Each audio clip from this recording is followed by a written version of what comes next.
Sebelum kita masuk ke dalam pembahasan tentang struktur lapisan bumi, kita harus tahu terlebih dahulu apa itu bumi. Bumi merupakan planet ketiga dalam sistem tata surya. Bumi merupakan satu-satunya planet yang bisa ditempati oleh manusia. Bumi memiliki 3 lapisan. Yang pertama, lapisan kulit bumi. Yang kedua, lapisan mantel bumi. Dan yang ketiga, lapisan inti bumi. Struktur lapisan bumi mirip dengan struktur lapisan telur. Cangkang telur seperti kulit bumi, putih telur seperti mantel bumi, dan kuning telur seperti inti bumi. Pembagian struktur dan lapisan yang menyusun bumi merupakan hasil penelitian dari para ilmuwan. Lapisan-lapisan bumi dapat diketahui dengan mempelajari sifat-sifat fisika, yakni dengan metode geofisika. Untuk pembahasan lebih lanjutnya, kita simak video berikut ini. Yang pertama yang akan kita bahas adalah kerak bumi atau litosfer, biasa juga disebut crust. Struktur penyusun bumi bagian paling luar adalah litosfer atau kerak. Lapisan yang disebut dengan kerak atau litosfer ini memiliki kandungan atau susunan dari beberapa unsur kimia, seperti silikon, oksigen, besi, natrium, kalsium, kalium, dan juga magnesium. Kerak bumi terdiri dari kerak benua dan kerak samudra. Kerak samudra mempunyai ketebalan sekitar 5-10 km, sedangkan kerak benua mempunyai ketebalan sekitar 20-70 km.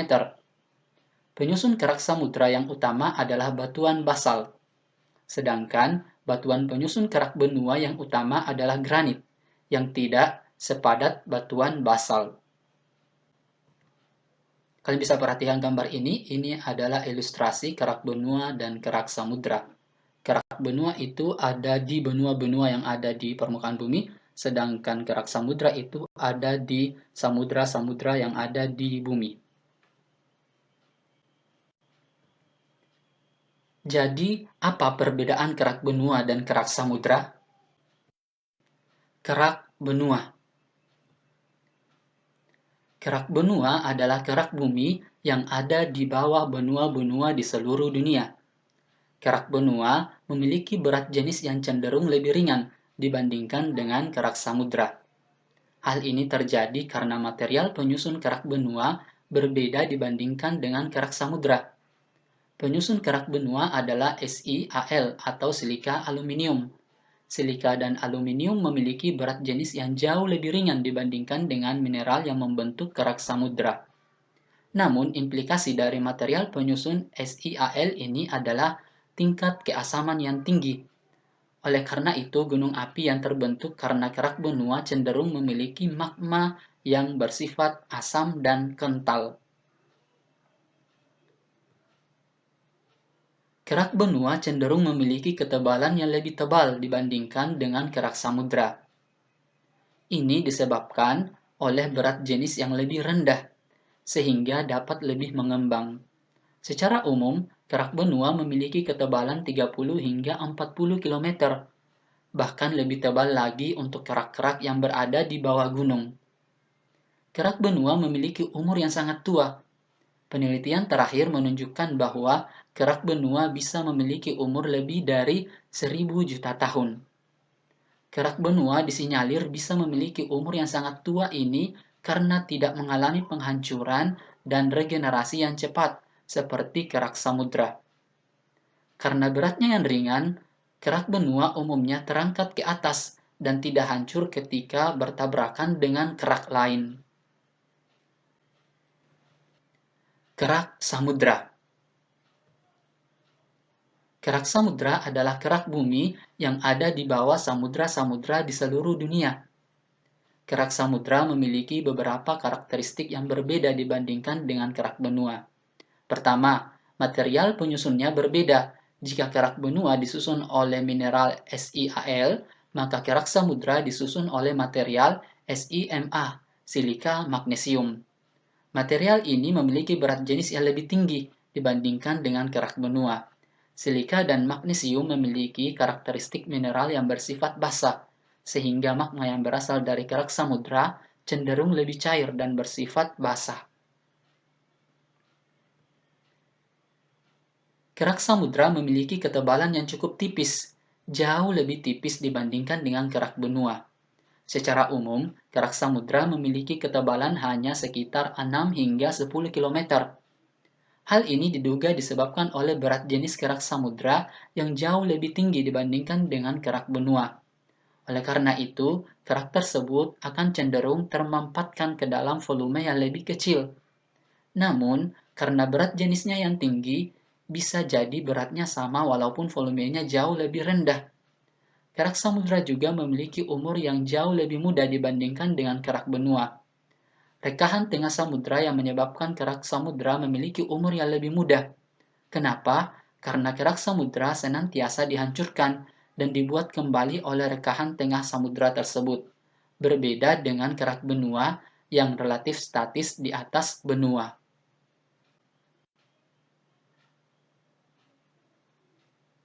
Perbedaan kerak samudra dan benua. Kalian bisa lihat di tabel ini, dari tebalnya, kerak benua itu 30-40 km, bahkan bisa mencapai 60-70 km.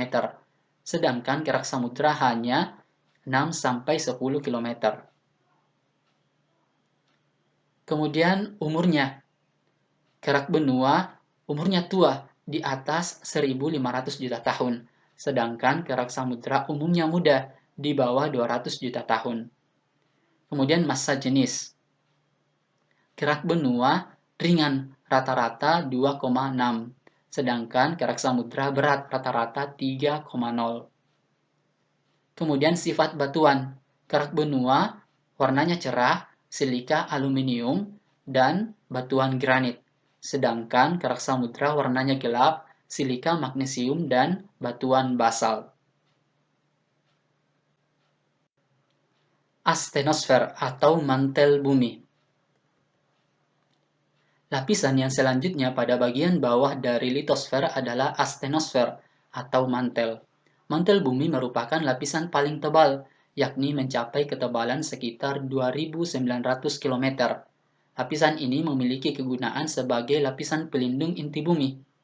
Berdasarkan pada lapisan penyusunnya, astenosfer adalah terdiri dari dua kategori, yakni mantel luar dan mantel dalam. Mantel dalam memiliki ketebalan yang lebih jika dibandingkan dengan mantel luar. Kalian bisa lihat di gambar ini adalah ilustrasi astenosfer atau mantel bumi. Kalian bisa lihat di paling atas itu adalah kerak bumi atau litosfer, di bawahnya adalah astenosfer. Garis panah ini yang berputar ini adalah ilustrasi terjadinya konveksi di wilayah astenosfer. Konveksi itu adalah perputaran dari atas ke bawah secara terus-menerus yang menyebabkan kerak bumi atau litosfer terus bergerak. Struktur penyusun bumi bagian luar ini berada pada 10-300 km dari permukaan bumi. Suhu yang terdapat pada astenosfer bagian luar ini mencapai 1.400-3.000 derajat Kelvin. Lapisan ini tersusun dari logam yang sudah mengeras. Kemudian astenosfer bagian dalam berada pada jarak 300-2.890 km dari permukaan bumi. Temperaturnya mencapai 3.000 derajat Kelvin. Material yang menyusunnya berupa logam yang cair. Yang berikutnya adalah inti bumi atau core. Lapisan selanjutnya dan merupakan lapisan yang terdalam dari bumi adalah inti bumi. Inti bumi ini merupakan lapisan terdalam yang ketebalannya mencapai 3.500 km dan menjadi pusat dari massa bumi sehingga sangatlah padat. Di lapisan ini pula aktivitas magnetik dan juga gravitasi bumi ada. Inti bumi ini dibagi menjadi dua bagian, yakni bagian luar dan juga bagian dalam. Kalian bisa perhatikan di gambar ini, gambar paling luar itu adalah kerak, selanjutnya mantel, dan selanjutnya adalah inti bumi bagian luar, dan yang bundar ini adalah inti bumi bagian dalam. Inti bagian luar merupakan bola logam yang sangat cair dan juga sangat panas. Di dalam bola logam ini pula terdapat besi dan juga nikel. Meski cair, tingkat kepadatan lapisan ini sangatlah tinggi. Inti luar ini mempunyai ketebalan sekitar 1.400 km dan suhunya antara 8.000 hingga 11.000 derajat Fahrenheit. Sementara itu, bumi bagian dalam suhunya mencapai 9.000 hingga 13.000 derajat Fahrenheit. Ketebalan lapisan inti bumi bagian dalam ini sekitar 800 mil. Inti dalam bumi adalah bagian paling dalam, yang berbentuk bola padat dengan jari-jari sekitar 1.220 km, menurut studi seismologi. Panjang jari-jari inti dalam bumi ini berkisar 70% dari jari-jari bulan. Diyakini bahwa inti dalam bumi terdiri dari campuran besi nikel, dan suhu pada inti dalam bumi diperkirakan sama dengan suhu permukaan matahari, sekitar 5.700 Kelvin atau 5.430 derajat Celcius.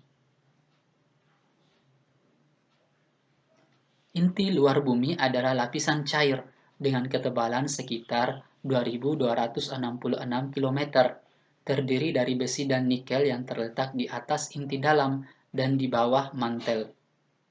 Batas luarnya berada sekitar 2.266 km di bawah permukaan bumi. Suhu inti luar berkisar dari 4.300 derajat Kelvin di bagian luar hingga 6.000 Kelvin di dekat inti dalam. Karena suhunya yang tinggi, inti luar bumi berbentuk berupa fluida dengan tingkat viskositas yang rendah, sekitar 10 kali lebih rendah dari viskositas logam cair di permukaan bumi. Kekuatan medan magnet rata-rata di dalam inti luar adalah sekitar 2,5 militesla, 500 kali lebih kuat dari medan magnet di permukaan bumi. Sulfur dan oksigen diketahui juga terdapat di inti luar. Dari pembahasan video tadi, dapat kita tarik sebuah kesimpulan bahwa bumi memiliki 3 lapisan. Yang pertama, kulit bumi atau kerak bumi. Yang kedua, lapisan mantel bumi. Dan yang ketiga, lapisan inti bumi. Kerak bumi atau kulit bumi merupakan lapisan terluar dan disusun oleh beberapa unsur kimia seperti silikon, kalsium. Kerak bumi dibagi menjadi 2, yaitu kerak benua dan kerak samudra. Kerak samudra disusun oleh batuan basal, sedangkan kerak benua disusun oleh batuan granit. Lapisan kedua yaitu lapisan astenosfer atau mantel bumi. Mantel bumi dibagi menjadi 2, yaitu mantel luar dan mantel dalam. Mantel luar tersusun dari logam yang sudah mengeras, sedangkan mantel dalam tersusun dari logam yang cair. Dan lapisan yang ketiga yaitu lapisan inti bumi. Lapisan inti bumi merupakan lapisan terdalam bumi. Inti bumi dibagi menjadi 2 bagian, yaitu inti luar dan inti dalam. Inti bagian luar merupakan logam yang sangat cair dan sangat panas, sedangkan inti bagian dalam tersusun dari logam yang berupa campuran besi dan nikel. Sekian pembahasan kali ini, terima kasih.